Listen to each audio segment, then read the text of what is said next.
नमस्कार साथियों, स्वागत है आपका हमारे चैनल एग्जाम विमर्श की एक नई वीडियो में। साथियों, जैसा कि आपको पता है, हमने पिछली 2 वीडियो में जो कि आचार्य रामचंद्र शुक्ल के इतिहास पर आधारित सीरीज के हिस्से हैं, उसका एक तीसरा भाग हम आपके सामने प्रस्तुत करने जा रहे हैं। हमने पिछले 2 भागों में आपको बताया कि आचार्य रामचंद्र शुक्ल का जीवन परिचय, इतिहास का परिचय, इतिहास पद्धति का प्रयोग, उन्होंने कौन कौन सी पद्धति का प्रयोग किया, उनका परिचय।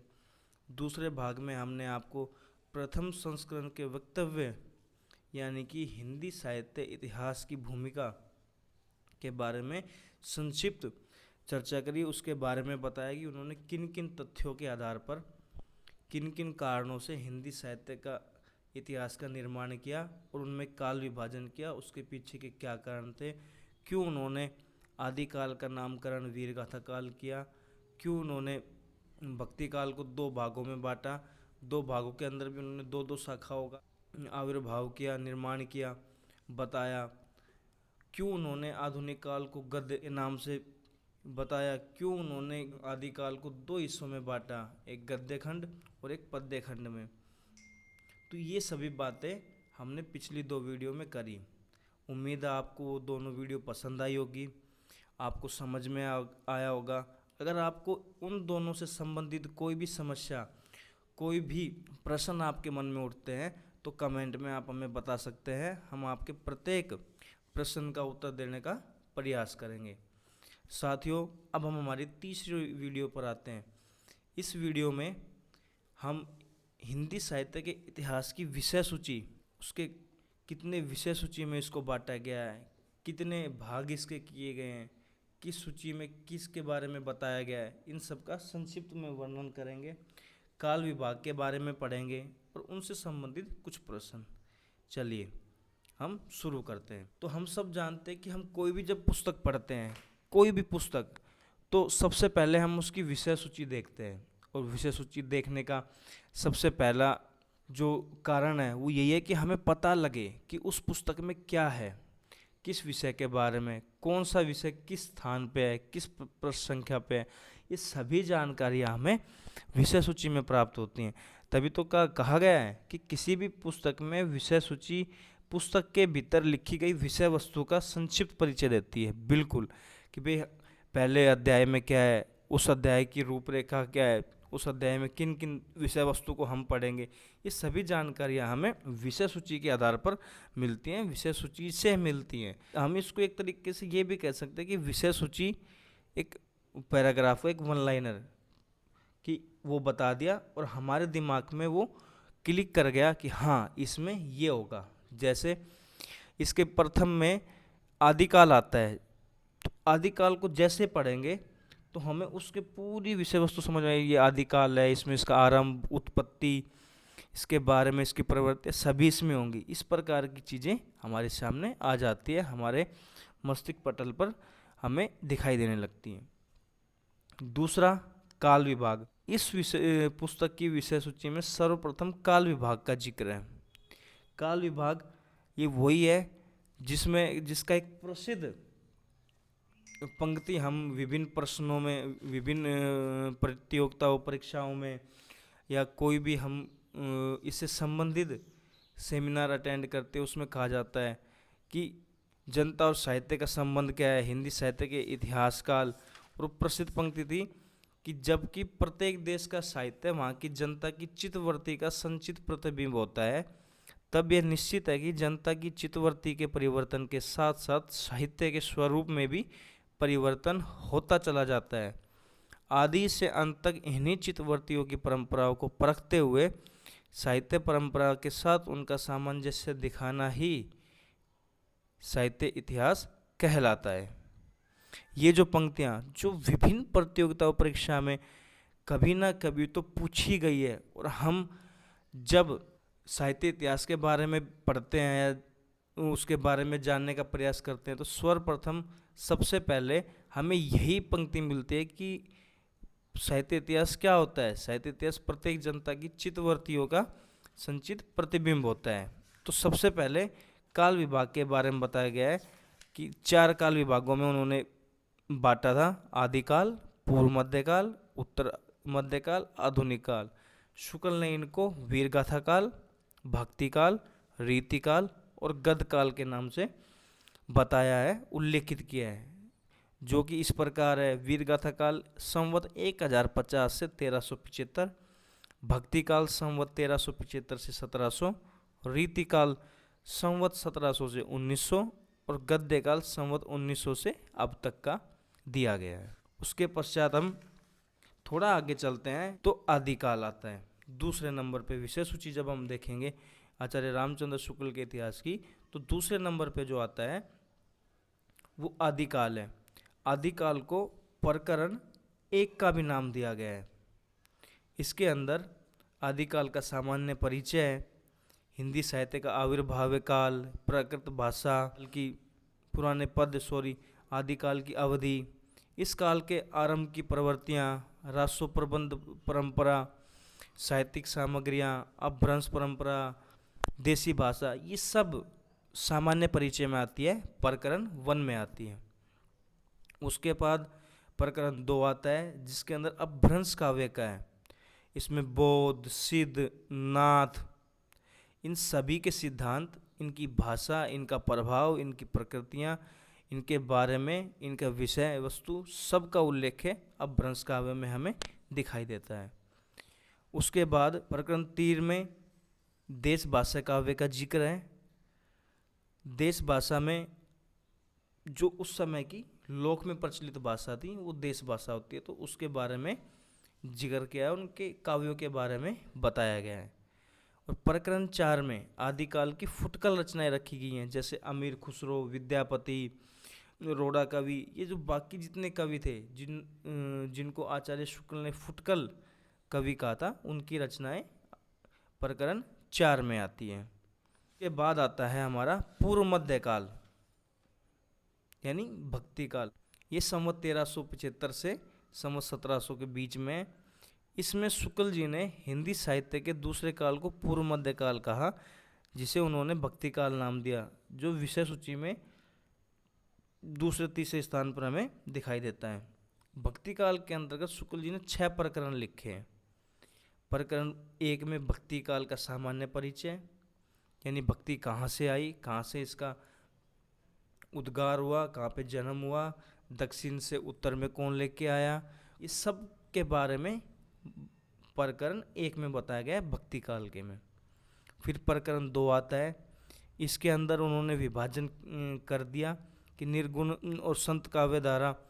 निर्गुण के अंदर संत और ज्ञान आता है, तो निर्गुण के संत काव्य धारा ज्ञान मार्ग की शाखा जिसमें कबीर आते हैं, उनके कवियों का परिचय, उनकी भक्ति एवं साहित्य का परिचय दिया गया है कि भाई उनकी भक्ति किस प्रकार की थी, किस प्रकार का साहित्य उन्हें रचा गया, उनके शिष्य कौन थे, गुरु कौन थे, भिन्न भिन्न कवियों के नाम प्रकरण 2 में आते हैं। प्रकरण 3 में निर्गुण के प्रेम मार्ग की शाखा सूफी कवियों के बारे में, जिसमें जायसी, मंजन, कुतुबन, मुल्ला दाऊद, उस्मान, सारे जो प्रमुख सूफी संत हैं उनकी कवियों के बारे में, उनकी भक्ति, उनका परिचय, उनकी रचनाओं के बारे में, ये सब प्रकरण 3 में शुक्ल जी ने विस्तार पूर्वक हमें बताया है। प्रकरण 4 में सगुन धारा के राम भक्ति शाखा के कवियों एवं उनकी रचनाओं का जिक्र। हमने देखा था कि शुक्ल जी ने सगुन को भी 2 भागों में बांटा, राम भक्ति शाखा और कृष्ण भक्ति शाखा। तो प्रकरण 4 में राम भक्ति से संबंधित कवि, जिनमें तुलसीदास, नाभादास, अग्रदास, इनका नाम आता है, उनका जिक्र किया गया है, उनकी रचनाओं का जिक्र किया गया है, बताया गया है कि कौन सी रचना कब की है, उसके अंदर क्या है, किसने उसके बारे में क्या कहा। ये सब जानकारियाँ हमें प्रकरण 4 में मिलती हैं राम भक्ति काव्य धारा से संबंधित। प्रकरण 5 में जो सगुन भक्ति का दूसरा भाग जो बच गया था, कृष्ण भक्ति, उसके बारे में बताया गया है। इसमें सूर दास का नाम सबसे अग्रणी है, फिर नंददास आता है, विठलनाथ आता है, वल्लभाचार्य आते हैं, सब कवि, ये सब कृष्ण भक्ति शाखा में आते हैं। इनके बारे में विस्तार से शुक्ल जी ने प्रकरण 5 में बताया है। प्रकरण 6 में भक्ति काल की फुटकल रचनाएं रखी गई, जिनमें मीरा, रहीम, इनके बारे में बताया गया कि भाई इन्होंने भी कृष्ण का नाम लिया, उन पे भक्ति की। और छोटे मोटे कवि जो शुक्ल जी के अनुसार फुटकल कवियों में आते हैं उनके बारे में बताया गया है। उसके बाद उत्तर मध्य काल आता है, जिसको शुक्ल जी ने रीतिकाल कहा। शुक्ल जी ने रीतिकाल को 3 प्रकरण में रखा, जैसा कि पिछले कालों की भांति। प्रकरण 1 में रीतिकाल का परिचय लिखा गया कि रीतिकाल भक्ति 200 साल तक भक्ति चलने के बाद ऐसा क्या हुआ कि समाज में रीति बदल गई, परंपरा बदल गई, भक्ति की जगह श्रृंगार ने ले लिया। वो सभी बातें, वो सभी प्रवृत्तियाँ, आर्थिक, सामाजिक, राजनीतिक, वो कारण, वो माहौल, सब के बारे में आचार्य शुक्ल ने प्रकरण 1 में बताया। प्रकरण 2 में रीति ग्रंथकार कवियों का परिचय दिया, बताया कि रीति ग्रंथ कवि कौन कौन से हैं, किन उन्होंने किस किस ने क्या क्या लिखा, कवि परिचय दिया गया। तीसरे में रीतिकाल के अन्य कवि, इनमें उन्होंने 6 प्रधान वर्ग लिखे हैं। वो कौन कौन से हैं? श्रृंगारिक कवि, कि श्रृंगार से संबंधित रचनाएं किन किन कवियों ने की। कथा प्रबंधकार, वर्णात्मक प्रबंधकार, सुक्तिकार यानी सुक्तियाँ जिन्होंने लिखी, ज्ञानोपदेशक पदकार, भक्त कवि, वीर रस की फुटकल कविताएं, वीर रस में भूषण का नाम ज़्यादा लिया जाता है रीतिकाल में। इस काल का गद्य साहित्य, कवि परिचय, ये सब का इन्होंने तीसरे प्रकरण में लिखा और फिर उसके बाद इन्होंने रीतिकाल की समाप्ति करी। उसके बाद अगला नंबर आता है आधुनिक काल का गद्य खंड। इसमें शुक्ल जी ने 2 प्रकरण लिखे हैं। पहले प्रकरण में गद्य के विकास का सामान्य परिचय दिया कि रीतिकाल की समाप्ति होते होते और आधुनिक काल की शुरुआत के मध्य क्या हुआ, कैसे परंपराएं बदली, कैसे विषय वस्तु बदली। जहाँ रीतिकाल में श्रृंगार प्रधान रचनाएं थीं, वहीं आधुनिक काल में राष्ट्रीय चेतना, राष्ट्रीय भावना, पुनर्जागरण मनुष्य के अंदर में आ गया। इन सब के बारे में गद्य का विकास कैसे हुआ, कैसे कहानियाँ, उपन्यास, इन सब की जानकारी आचार्य शुक्ल ने प्रकरण 1 में दी। उसके बाद प्रकरण 2 में गद्य साहित्य के आविर्भाव का जिक्र किया, जिसके अंदर शुक्ल ने 5 प्रकरणों एवं 3 उत्थानों का जिक्र किया। प्रकरण 1 में गद्य के परिवर्तन का सामान्य परिचय दिया गया कि गद्य कैसे आया, किन किन कवियों ने गद्यपूर्ण रचनाएं करी, किसने पहली रचना करी, इन सब के बारे में। प्रकरण 2 में परिवर्तन के प्रथम उत्थान के उल्लेख हैं, जिसके अंदर भारतेंदु और उनके समकालीन लेखकों में विभिन्न विधाओं का जिक्र है। इसमें आ जाता है आपका भारतेंदु युग, मोटा मोटी तौर पर हम बोले तो, और उनका साहित्य मंडल। तीसरे में गद्य का प्रचार प्रसार, सामान्य परिचय और उसके द्वितीय उत्थान का उल्लेख है। इसके अंदर इस काल की समस्याएं, उद्देश्यों, लेखकों की भाषा, विषय शैली आदि को लिखा गया है। इसी के अंदर नाटक, निबंध, समालोचना, इनके बारे में भी बताया गया है। प्रकरण 4 में गद्य साहित्य के प्रचार को और विस्तृत रूप से लिखा है। उसमें नाटक बंग भाषा से यानी बंगाली भाषा से अनुदित, अंग्रेजी संस्कृत से अनुदित, मौलिक उपन्यास अनुदित, छोटी कहानियाँ, आधुनिक कहानियों का स्वरूप, पहली मौलिक कहानी, अन्य भाव प्रदान कहानी, हिंदी की सर्वश्रेष्ठ कहानी, प्रेमचंद का उदय, निबंध लेखक की वैज्ञानिकता से भिन्नता, भारतीय समालोचना का उद्देश्य, यूरोपीय समालोचना। इन्होंने प्रकरण 4 में गद्य साहित्य के विभिन्न प्रकारों को, विभिन्न रूपों को विभिन्न जगहों से तुलना करके उन्होंने बताया है कि आधुनिक स्वरूप क्या है, कौन सी अच्छी कहानी है, प्रेमचंद साहित्य के बारे में, सभी के बारे में विस्तार से प्रकरण 4 में शुक्ल जी ने हमें बताया है। प्रकरण 5 में वर्तमान गद्य साहित्य की गति और तृतीय उत्थान को लिया गया है। इसमें गद्य की सभी विधाओं का परिचय दिया गया है, जिसमें उपन्यास और कहानी, छोटी कहानियाँ, नाटक, निबंध, समालोचना और काव्य मीमांसा, इनका वर्णन किया गया है। अगला जो कालखंड आता है वो आधुनिक कालखंड है। इस कालखंड के अंदर काव्य खंड बताया गया है, यानी काव्य रचनाएं, क्योंकि रीतिकाल में हम ब्रज भाषा का प्रयोग देखते हैं, तो ब्रज कैसे खड़ी बोली में आई, वो सारी बातें, कैसे साहित्य में काव्य का रूप बदला, कैसे मुक्तक काव्य आया, ये सभी के बारे में इन्होंने विस्तार तरीके से बताया है। इस खंड के भीतर 4 प्रकरणों एवं 3 उत्थानों का उल्लेख है। प्रकरण 1 में काव्य खंड की पुरानी धारा, जैसे प्राचीन काव्य परंपरा, ब्रज काव्य परंपरा का जिक्र है।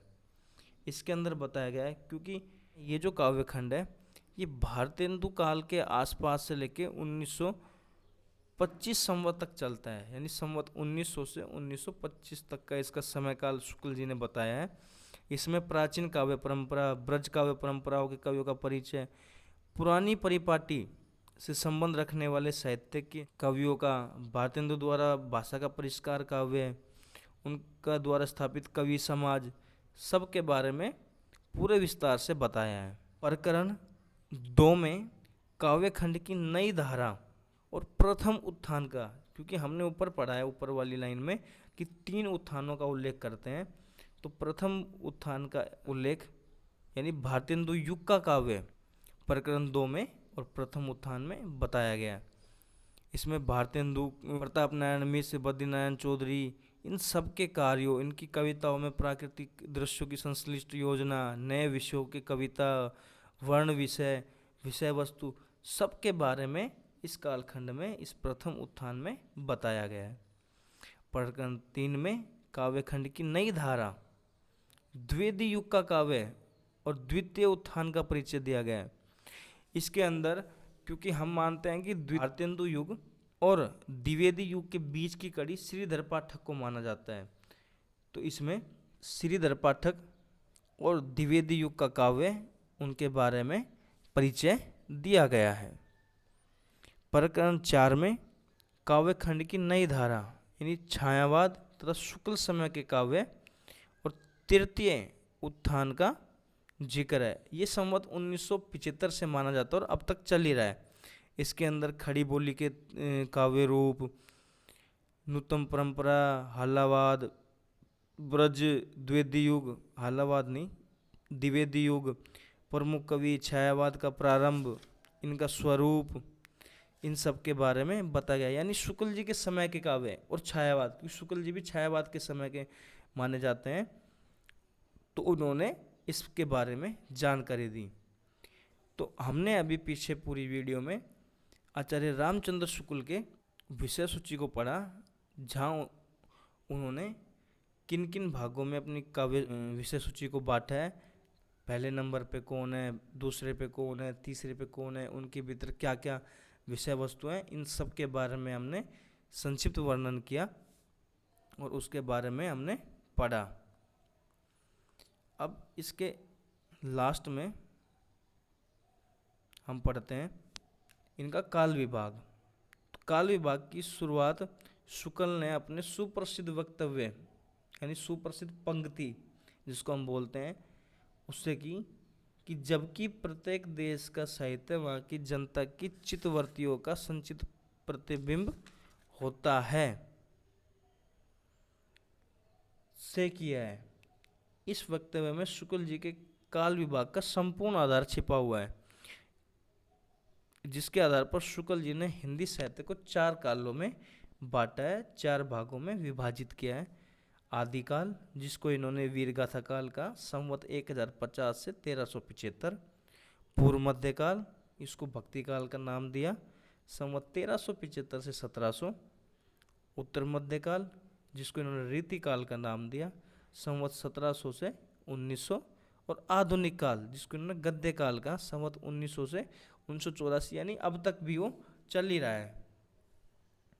इसके कुछ प्रश्न है, ये आप कीजिए कि निम्नलिखित में से देश भाषा काव्य है विजयपाल रासो, हमीर रासो, कीर्तिलता, बीसलदेव, कौन सा ग्रंथ वीरगाथात्मक नहीं है, वीरगाथात्मक नहीं है? कीर्ति पताका, पृथ्वीराज रासो, जयमंग, जसचंद्रिका, बिसलदेव। ऐसे कई प्रश्न आपको दिए गए हैं, ये प्रश्न आप कीजिए और इनके उत्तर आप कमेंट बॉक्स में करिए। और अगली वीडियो में हम आदिकाल का सामान्य परिचय, आदिकाल का नामकरण और आदिकाल की साहित्यिक पृष्ठभूमि के बारे में संक्षिप्त में चर्चा करेंगे और कोशिश रहेगी कि आपको ये अच्छी से अच्छी तरीके से समझ में आए। तो साथियों, हम उम्मीद करते हैं आपको हमारी वीडियो पसंद आ रही होगी। अगर पसंद आ रही है तो हमारे चैनल को सब्सक्राइब कीजिए, वीडियो को लाइक कीजिए और कमेंट कीजिए और अपना प्यार और सपोर्ट हमें दीजिए, ताकि ऐसी अच्छी और ज्ञानवर्धक वीडियो हम आपके लिए बनाएं